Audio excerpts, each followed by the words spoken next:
con la boina calada y en la mano una vara nerviosa de avellano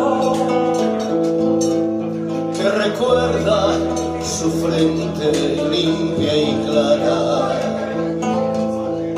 Quizás la primavera deshojada,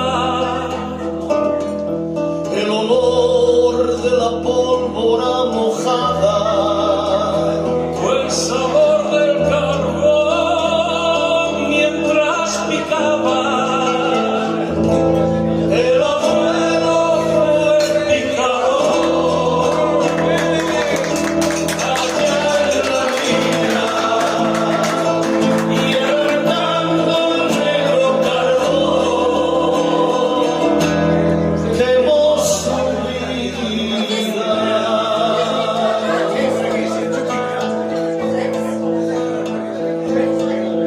Se ha sentado el abuelo en la escalera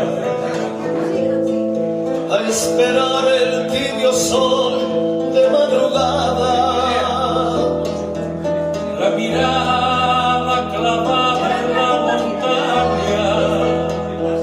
es su amiga más fiel, nunca lo engaña.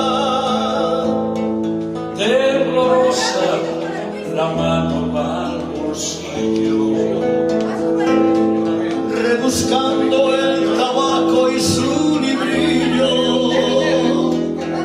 y al final, como siempre, murmurando.